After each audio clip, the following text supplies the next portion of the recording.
welcome to another Lunch and Learn at the Putnam County Library. Today we are here with Ann Stamps, and she is going to talk about identifying and coping with anxiety.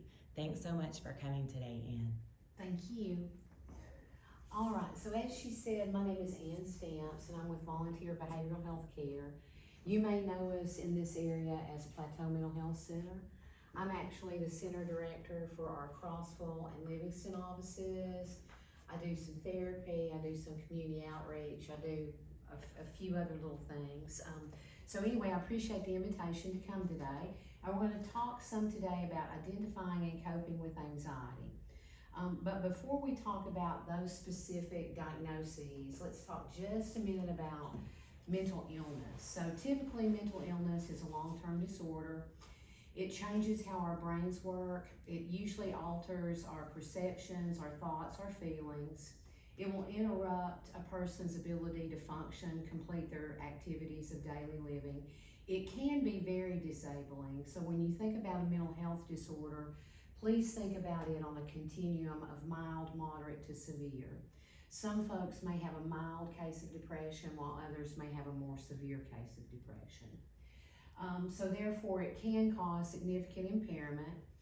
It typically interferes with our social relationships and how we get along with one another. It may cause some family or interpersonal conflicts, and then it may also cause some problems with alcohol or using other substances. So we talk about general symptoms, and those tend to appear in mid to late teens, early adulthood, but that doesn't mean it can't cross any other period in your lifespan. It may appear very suddenly, like a psychotic episode, the verge of schizophrenia, or it can appear gradually over an extended period of time, such as the anxiety disorders and the depressive disorders. Many families don't recognize mental illness, and that's why it's very important to be educated on mental illness, and why I really appreciate the opportunities to come out and to provide information to the community on what mental illness looks like, so that we can all be aware of what those signs and symptoms are. Because just like a physical health disorder, it's really important when you have a mental health disorder to get that diagnosed early and begin treatment as early as possible. And then certain folks may have a predisposition to a mental illness.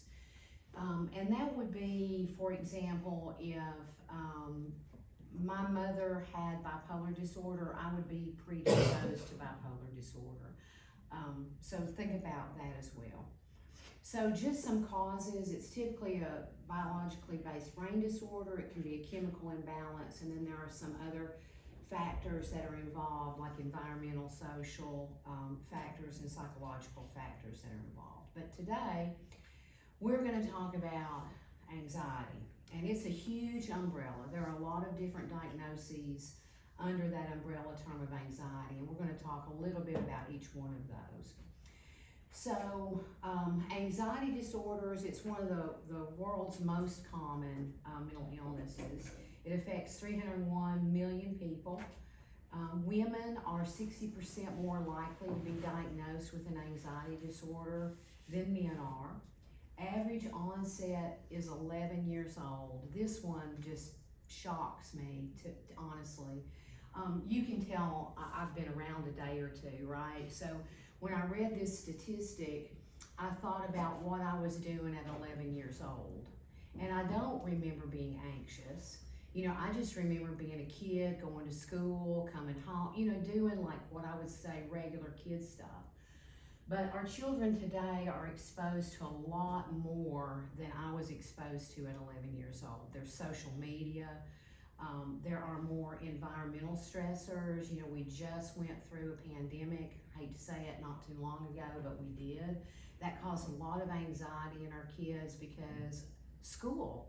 They were in school, not in school. They were hybrid. They were in a day. They were not in a day. So it caused some instability. And usually when there's some instability, there's some stress and some anxiety.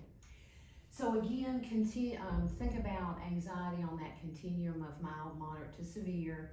And then the anxiety disorder umbrella includes post-traumatic stress disorder, obsessive compulsive disorder, panic disorder, specific phobias, social anxiety, and generalized anxiety disorder. So a lot there. But when we think about anxiety, remember anxiety is just a normal reaction to stress, okay? So everybody has some anxiety. None of us are immune from having anxiety.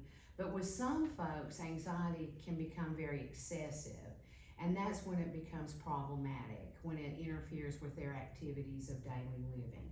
And they have a difficult time trying to control the anxiety and trying to control the worry. So you can see that it would negatively affect somebody's day-to-day life. It can cause some lower self-esteem because those folks aren't able to complete their responsibilities, their activities of daily living. And then because the anxiety may be so severe, those individuals may withdraw from social relationships, family commitments, other community activities. So anxiety, and if any of you have had very stressful situations or severe anxiety, you know that it causes some physical symptoms. Typically our muscles get tense. For me, it's usually right here in the shoulders and the neck. I can feel myself get tense. Some folks will develop headaches because the anxiety is so overwhelming, or stomach aches sometimes. People will report that they feel shaky or nauseous, sweaty palms, those kinds of things. Typically, those feelings of anxiety are out of proportion to the actual danger or the source that's triggering the anxiety. So again, symptoms can occur in childhood, adolescence, and then continue on to adulthood. Some medications, anxiety may be a side effect of that. It could be linked to a medical or physical health issue, and it can also be linked to alcohol or drug use. So general symptoms, just feeling nervous, and just feeling nervous all the time, restless, tense, you can't seem to relax. Individuals will report they have this sense of impending doom, that something bad is getting ready to happen, or they always prepare for something bad to happen. There's usually an increase in heart rate. People will breathe rapidly, similar to probably what I'm doing right now. They may sweat, they may tremble, they may report that they're feeling weak. It causes problems in concentrating, and that is really problematic, because if we can't concentrate or stay on task, it's difficult for us to complete activities of daily living and to problem solve. And that's why at the end of the presentation, we're going to talk about some techniques to kind of help us slow down so that we can be mindful of whatever that is that's triggering our anxiety. So some causes, obviously social, biological factors. An individual may have been a victim of abuse or neglect, severe loss, or other adverse experiences. There may be stress due to an illness, maybe not just with that individual, but there may be an illness in the family that's causing that individual to feel stressed or anxious. Again, the family predisposition, and then drug or alcohol use or misuse. And so I think we talked just a little bit about this in one of the previous slides about brain functioning. A contributing factor could be in the development of the brain. As the child is growing, there could have been a traumatic brain injury or something like that that could cause some difficulties. And we all know as kids and up into early adulthood, our brains are plastic. So our brain is always evolving and molding. And so developmental issues may cause a factor there in developing anxiety or another mental health disorder. And then it could be that individual's perception to their own well-being. I think you all have probably heard of that fight or flight response, right? So, that's where our bodies are gearing up to whatever is that stressor that we're facing. And that, I always see in those psych textbooks there's this picture of this poor antelope that's being attacked by some lion or something, right? And that's how they describe the fight or flight response. Well, I'm neither an antelope nor a lion, but there are stressors, and when I have one of those, just like anybody else, my body is gearing up in a certain way to try to fight that off or fend that off.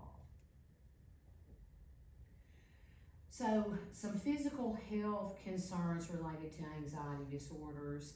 Obviously, our nervous system is hyperactive during that period of fight or flight response. There's physical tension, like we talked about earlier. And some folks that may have some physical health diseases, they also may be experiencing anxiety disorder because it may be difficult for them to manage that physical health issue. So we'll talk a little bit about generalized anxiety disorder. This is the anxiety disorder that's the most frequently diagnosed. So some signs and symptoms: severe, chronic, and exaggerated worry about daily activities and events. The worry tends to be out of proportion to the actual circumstance.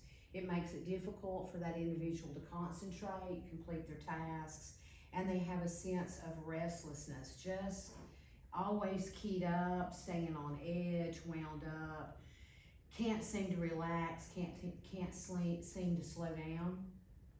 They will display some irritability a lot of times.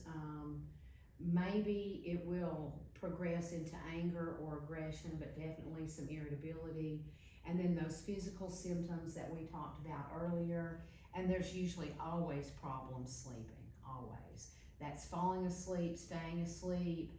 You know, it may be that what they wake up in the middle of the night and this worry just kind of takes over, and then it's difficult for those individuals to go back to sleep. So panic disorder. Panic disorder is very similar to generalized anxiety disorder. But an individual with panic disorder will say, "Miss Ann, it just feels like this sheet of terror that just starts from my head and goes all the way to my feet." They typically can't identify when a panic attack is coming on because it's usually random. Some people can, but it's usually difficult, and they don't have any warning, and that's what is one of the things that's problematic is because without that warning, those individuals are very fearful to go out in a public situation because they don't want to have a panic attack. The other thing about a panic attack is it mirrors some things related to a heart issue. There's chest pain, there's difficulty breathing, there's shortness of breath, there's this dizziness, there's an upset stomach. They can feel detached, you know, like their surroundings they can't relate to those surroundings, so they feel detached. They may sweat.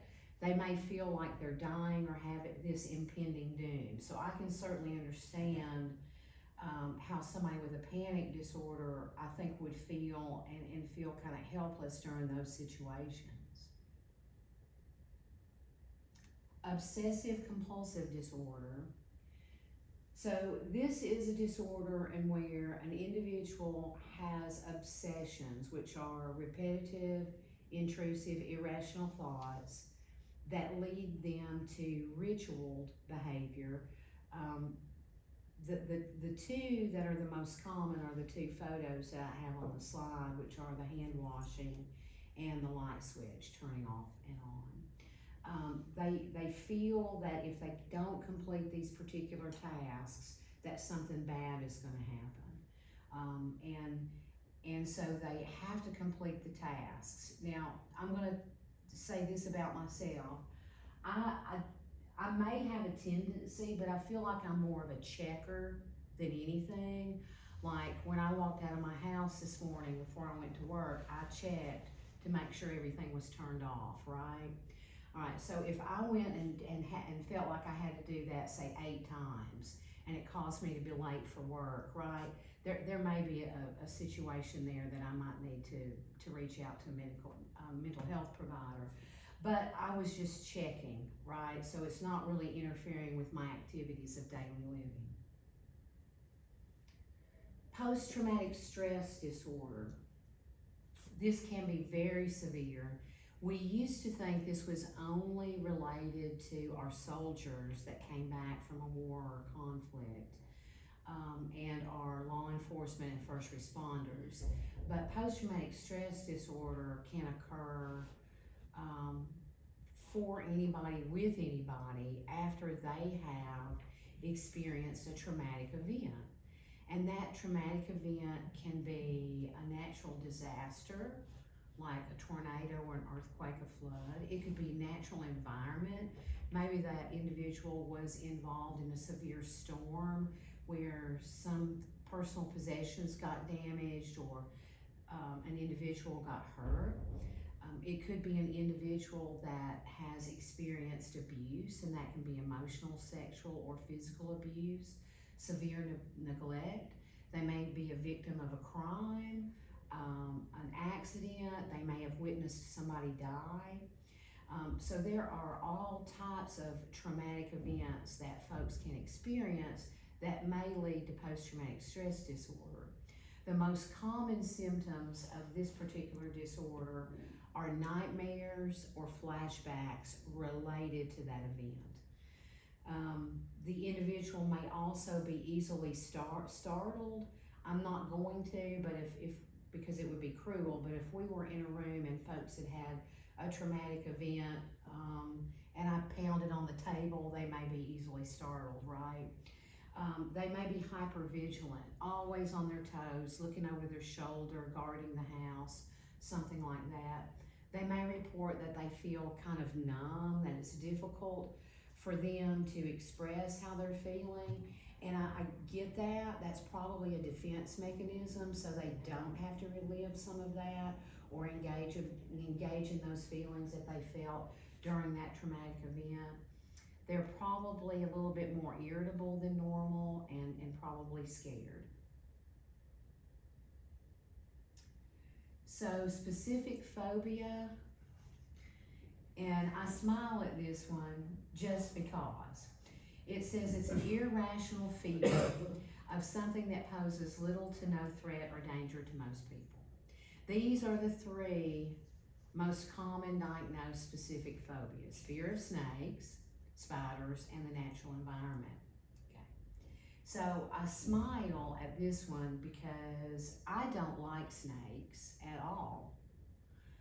Never been a fan, probably, and for all of those that like snakes, bless you, I'm just not a fan. They're sneaky to me. They sneak up in the yard. I had one in my house one time, and I just, kind of lost it there for a little bit.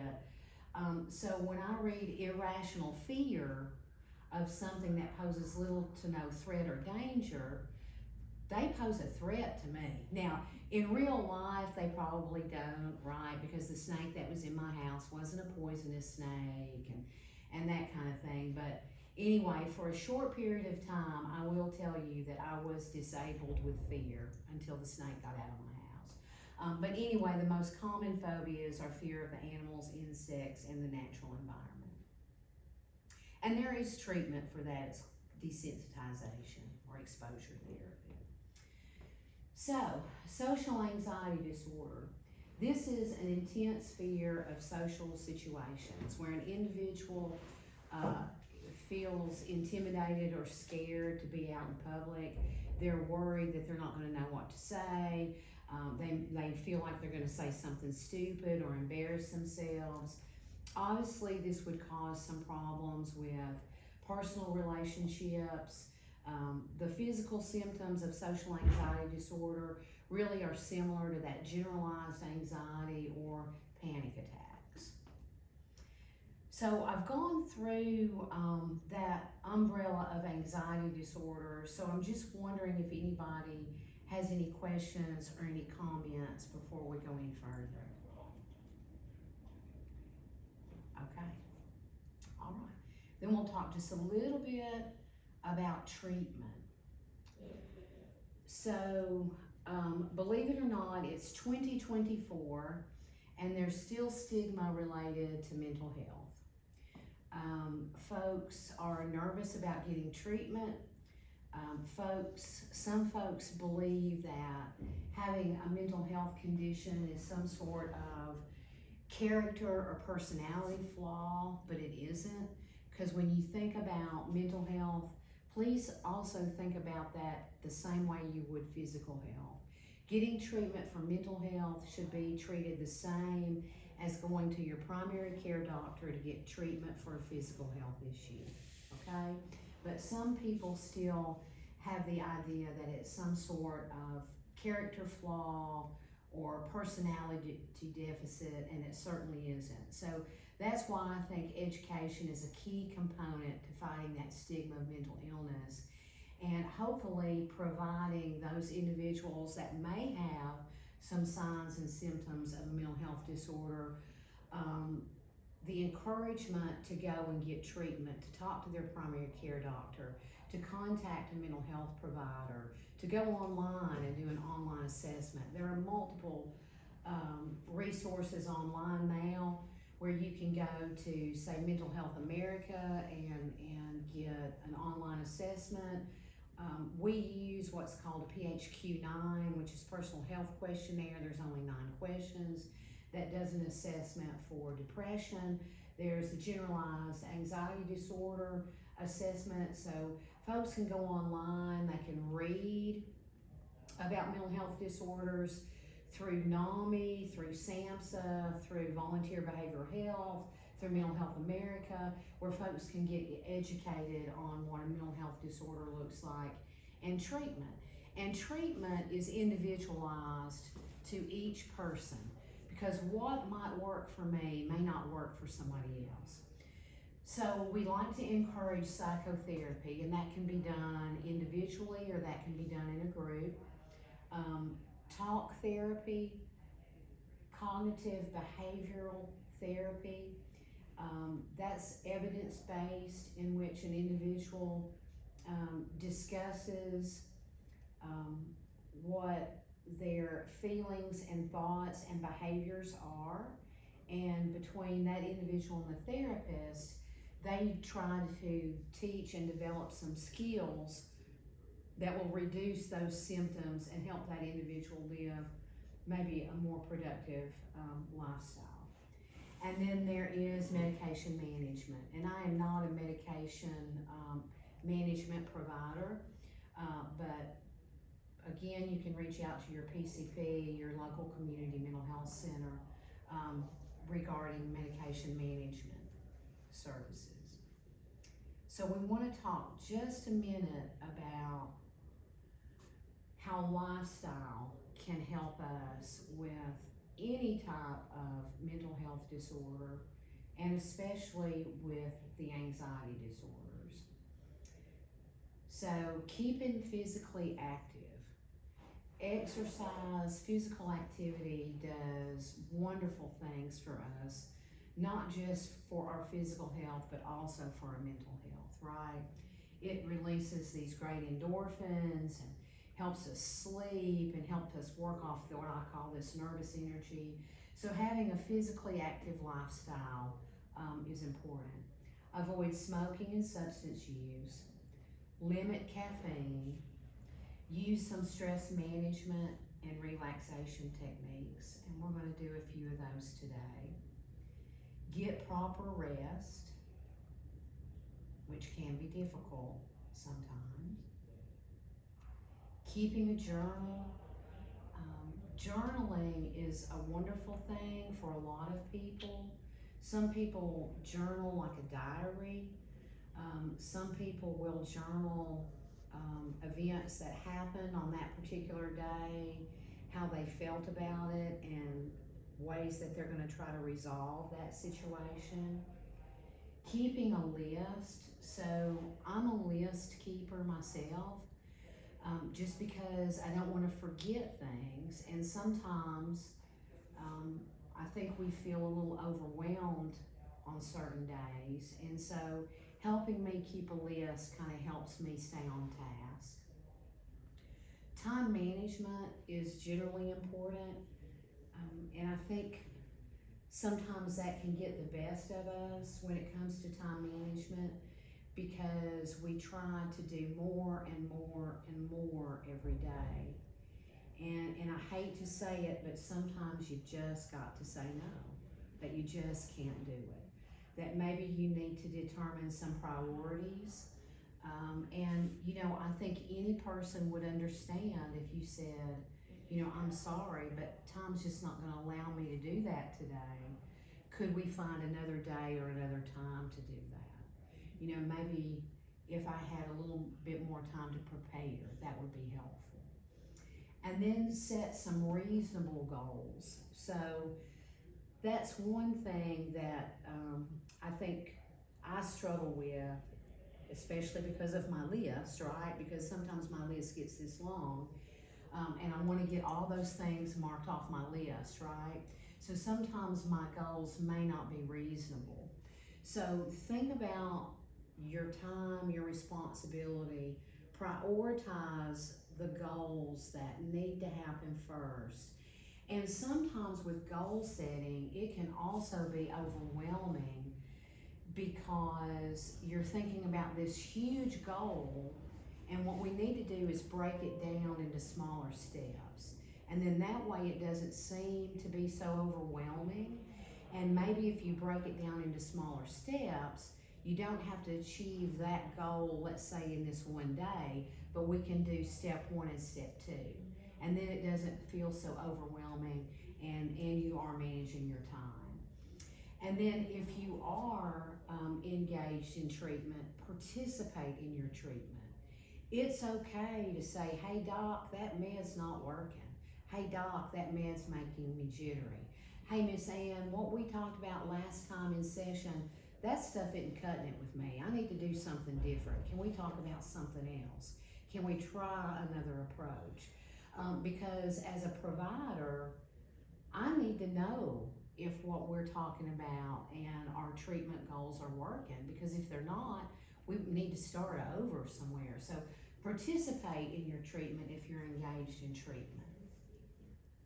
All right. So before we do a few coping skills this afternoon, does anybody have any questions or any comments? Yes, sir. I'll say I would much rather have preferred to see the word snakes as opposed to the picture. Exactly. That just made me, ugh, I don't like snakes either. I'm sorry. No, that's okay. I'm sorry. I don't really like snakes either. And it's not like it's gonna jump off the screen and I know. bite me or. Yeah, I know. Still. So exposure therapy or desensitization, that's a form of treatment that we expose ourselves to that irrational fear, like that snake. So like with you, we might have started with just the word snake, and then we might have graduated to a photo, and then that kind of thing to help us kind of reduce that. Or we could just not talk about it. Exactly, and I won't show any pictures. So we're good. We're good with that. So let me just show some references here in the event that you want to look up some things that we talked about. And then we are going to, if y'all would be gracious enough to indulge me, we're gonna just do a couple coping skills. So I'm gonna pull a chair around. And you can go on YouTube, honestly, is probably a pretty good place. John Hopkins, other very reputable sites have videos there that will assist you and walk you through what we're gonna call box breathing today, or relaxation breathing. So you can go on YouTube or you can Google those videos, and you can look for those when you get back home. Relaxation breathing or box breathing to me is really helpful. And a couple of things, it helps you relax a little bit and maybe become a little bit more mindful or grounded. And there's many ways to do relaxation breathing.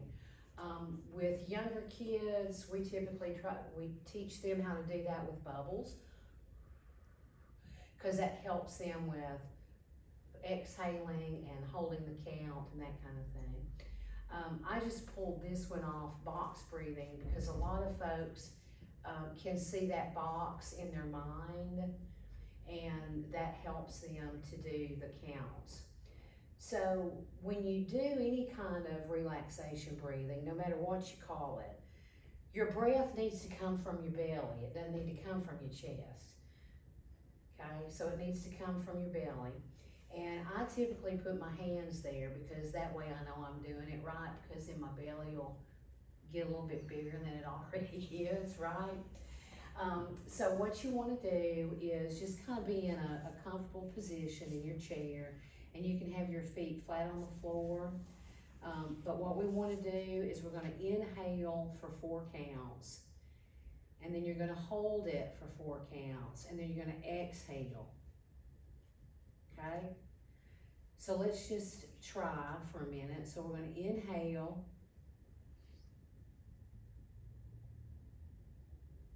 And you're holding it, and then you're going to exhale for 4 counts.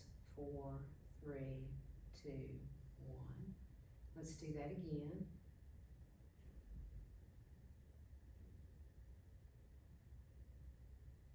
And exhale. Let's just do that again.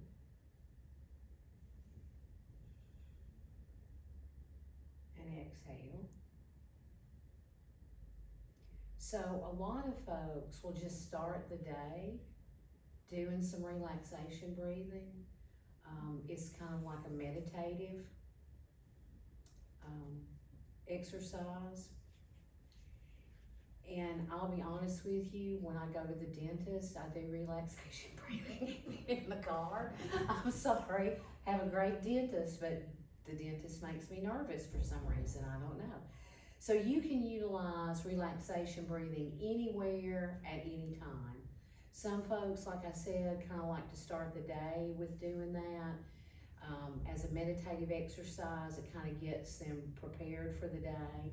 Some other things that I think are really good to start your day with too is maybe, if you do yoga or something like that, that's wonderful. Some people like to do a devotional or read something inspirational to kind of get ready for the day. I kind of like to have that little quiet time to kind of prepare myself for the day, so that can be helpful.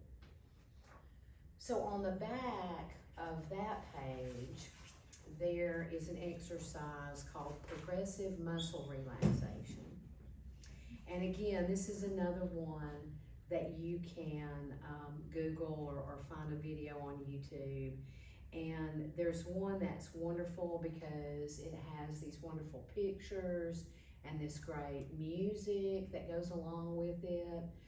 But progressive muscle relaxation is just really a way that helps us recognize when we're tense, because some people can't recognize that their muscles are tense.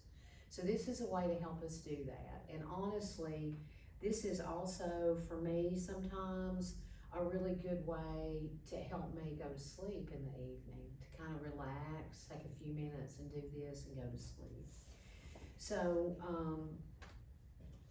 what I typically like to do, and we won't go through the whole relaxation sequence, we'll just do a few of those this afternoon. But remember, you're going to kind of focus on your breathing, okay? And I like to think of a very relaxing, tranquil spot. So that may be, for some people, a bench in the park. That may be that they're in a boat on the lake. It may be that you're on your grandma's front porch swing, okay? Kind of swaying in the wind there.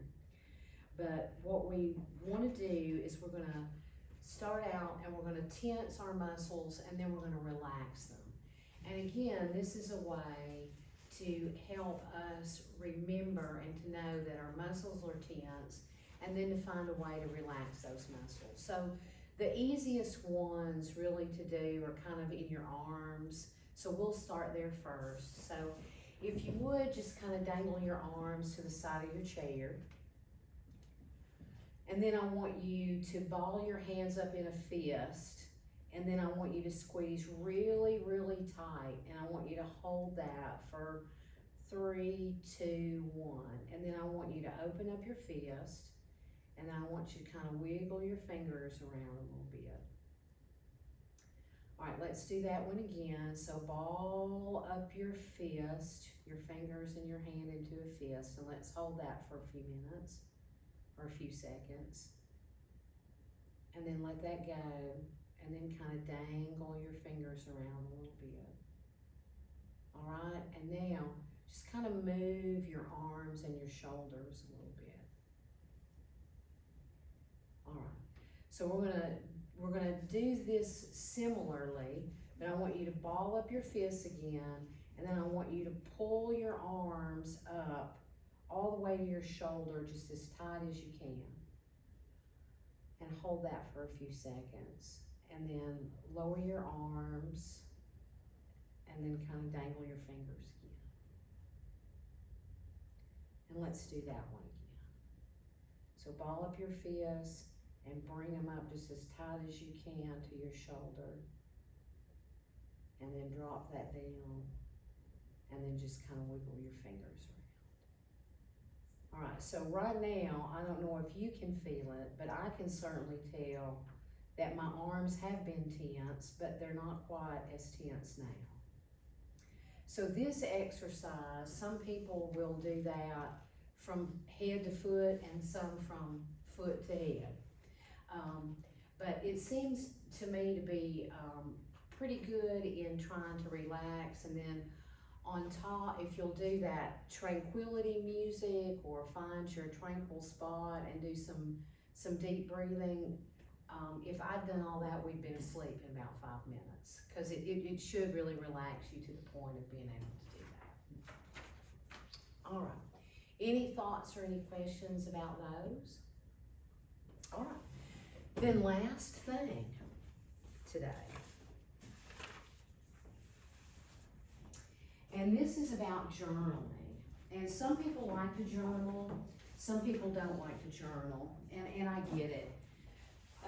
Some people just say, I don't know where to start in journaling. And there's no right or wrong where to start in journaling. Some people will journal faithfully daily, like pages and pages, and other people will only journal when they are upset or stressed about something. And again, that's all individualized. What works for you or what doesn't work for you. So with just general journaling, you can just start by, capturing what happened during the day, okay? For me, that's helpful because I'm kind of a visual person, so I have it written down.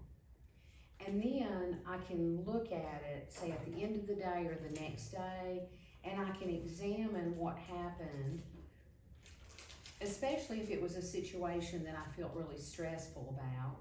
I could examine what happened, and then I can look at it and hopefully more objectively think about how I can make that a little less stressful the next time, okay? So it may be that, I was rushed getting out of the house, so I forgot this, I forgot that, caused the whole day just to feel boom, boom, boom, boom, boom. So maybe I do that a couple days in a row, and I think, Ann, maybe you ought to get up about 15 minutes earlier, right? So you can take a couple of minutes, gather yourself, and then, do whatever it is that you need to do. It may be, for example, maybe it's a situation that you have with a family member. And so you might want to kind of write that down. You may want to identify who you could go to and talk to about that particular situation. You might want to even just use your journal just to doodle or to sketch, just to kind of distract yourself or take your mind off of the situation at that time. Because what we know is anxiety and depression both cause some problems with us being able to concentrate. And if you can't concentrate, you can't problem solve very well. And sometimes we need to be able to have those ability to problem solve and not feel so overwhelmed. Don't ever forget about your support system and being able to identify who those folks are. I went off on another little thing, so let me gather myself back to the journaling. All right, so there's been some research, and on the back of this page that I gave you, it's from the University of California, and so folks that may be listening can look that up. From Robert Emmons, E-M-M-O-N-S, University of California, relating to gratitude journaling and how counting our blessings versus our burdens tends to help folks have more positive outlook, and it should, because anytime that we incorporate positivity in our thinking and our feeling, it certainly can't hurt, right? And it certainly beats the negativity part, right? Sometimes I think we have a tendency, and I get it, to think negatively and maybe to overlook the things that we are grateful for. And you know, some days are better than others, I get it. But to be able to find something that you're grateful for every day and keep a list of those. So when it's one of those days that's really, really bad and you're thinking, you know, I can't think of a single thing I'm grateful for today. You can go back to your gratitude journal and you can remember, oh, I remember when that sweet little Annie left me that note. That made, and automatically, look, I'm smiling, right? I'm already thinking gratitude. I'm already thinking positive. So it's really best to be specific as you can. See good things as gifts, like they were given to you. Savor things that may be a surprise, right? Everybody likes to get a surprise every now and then. A surprise telephone call. Maybe, I'm sorry, I'm old-fashioned. I send cards in the postal mail, okay? Everybody, I think, likes to get a card in the U.S. Postal mail. But anyway, gratitude seems to work because it allows us to think more positively. And if we can just continue to do that, then those things that are negative or burdens maybe not be such a burden, and we can hopefully find kind of a way to manage those things that are troublesome. All right, so we've talked about several coping skills today, and there are many more. Identifying your support system, keeping in touch with them on a regular basis. Distraction is great. I use distraction all the time. I am not really an IT kind of person, and sometimes it frustrates me. And I know, believe you me, I know when I'm frustrated, and so that's when I just stop. And then I'm gonna go do something else until I can kind of collect myself and develop my patience a little bit more, and then hopefully think clearly and then come back to that task. But it never ever hurts either to ask for help. Does anybody have any questions or any comments about anything? The distraction really helps. I Just agree. have something else to do to take your mind off whatever's I agree. keeping you down at the time. And that's why, you know, I think it's important for us to identify activities that we enjoy doing. Reading, crossword puzzles, knitting, crocheting, you know, writing, painting, whatever. So, and to keep those things handy. So if you need a distraction, you can just go you know, and pick up your book and maybe read a couple of chapters. And just like you said, then you can get back to whatever that is. All right. Well, I guess if there isn't anything else for me, I appreciate your time this afternoon, and I hope everybody has a stress-free day. Thank you. Thank you.